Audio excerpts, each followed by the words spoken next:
নির্বাচনী জালিয়াতি এবং ভোট দুর্নীতির বিষয়ে বিরোধী দলনেতা রাহুল গান্ধীর আনা অভিযোগের কোনো রকম স্পষ্টীকরণ দেয়নি ভারতের নির্বাচন কমিশন। উল্টো অভিযোগের প্রেক্ষিতে হলফনামা চাইছে নির্বাচন কমিশন। সোমবার ত্রিপুরা প্রদেশ কংগ্রেস ভবনে আয়োজিত সাংবাদিক সম্মেলনে বক্তব্য রাখতে গিয়ে এরকমটাই উল্লেখ করেন দলের সভাপতি আশিস কুমার সাহা। নির্বাচন কমিশন বিজেপির হিতাকাঙ্ক্ষী হয়ে কাজ করছে বলেও এদিন সাংবাদিক সম্মেলনে অভিযোগ করেন প্রদেশ কংগ্রেস সভাপতি আশিস কুমার সাহা। নির্বাচন কমিশনের মানুষের কাছে পরিষ্কার করা নির্বাচন কমিশন যে বিষয়গুলি তুলে ধরে রাহুল গান্ধীর যে প্রশ্ন তার উত্তর দিয়ে খণ্ডন করা, সেদিক থেকে না গিয়ে উল্টো সাংবাদিক সম্মেলনের মাধ্যমে হুমকি প্রদর্শন করেছে।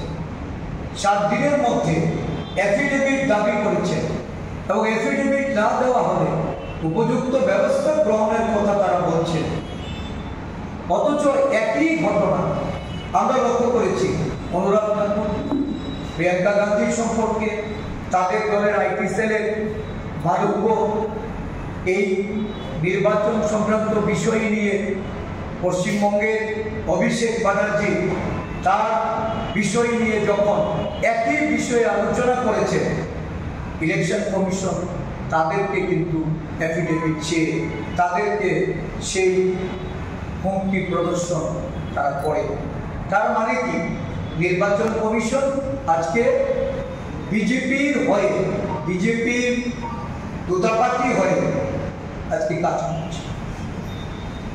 এদেরই একটা বড় নিদর্শন হলো বিহারের এই ভোটার তালিকায় কারচুপির অভিযোগে গোটা দেশের পাশাপাশি রাজ্যেও ভোট চোর গদি চোর কর্মসূচি পালন করা হবে বলে জানিয়েছেন প্রদেশ কংগ্রেস সভাপতি আশিস কুমার সাহা। ভোটার তালিকায় বিশেষ নিবিড় সংশোধনের পদ্ধতি এবং তালিকা থেকে ভোটারদের বাদ দেওয়ার প্রতিবাদে 22 আগস্ট থেকে 7 সেপ্টেম্বর পর্যন্ত দেশের প্রতিটি রাজ্যের পাশাপাশি ত্রিপুরাতেও এই কর্মসূচি পালন করা হবে বলে জানিয়েছে প্রদেশ কংগ্রেস।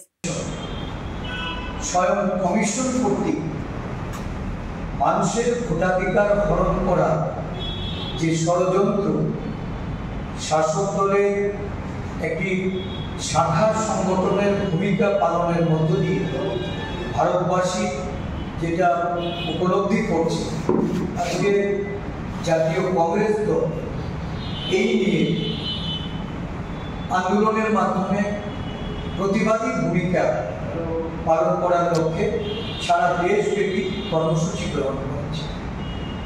আমরা আগামী 22শে অগাস্ট থেকে 7ই সেপ্টেম্বর আমাদের সর্বভারতীয় কংগ্রেসের নির্দেশিত ভোট চোর গদি চোর, এই যে massive state level program, major city, আমাদের প্রধান শহর এবং রাজধানী শহরকে কেন্দ্র করে এই কর্মসূচি আমরা সংগঠিত করব। ভোট চোর গদি চোর কর্মসূচির অঙ্গ হিসেবে 22 আগস্ট থেকে 7 সেপ্টেম্বরের মধ্যে সমস্ত রাজ্যের রাজধানী এবং প্রধান শহরগুলিতে সমাবেশ এবং 15 সেপ্টেম্বর থেকে 15 অক্টোবর পর্যন্ত একটি স্বাক্ষর অভিযানের আয়োজন করবে কংগ্রেস। ভোটার তালিকা থেকে ভোটারদের বাদ দেওয়া, ভোটার তালিকার বিশেষ নিবিড় সংশোধন ইত্যাদি বিষয়গুলিকে গণতন্ত্রের ধ্বংস হিসেবে চিহ্নিত করে এক্ষেত্রে 5 কোটি স্বাক্ষর সংগ্রহ করার লক্ষ্যমাত্রা ধার্য করেছে Congress. Bureau report, news now.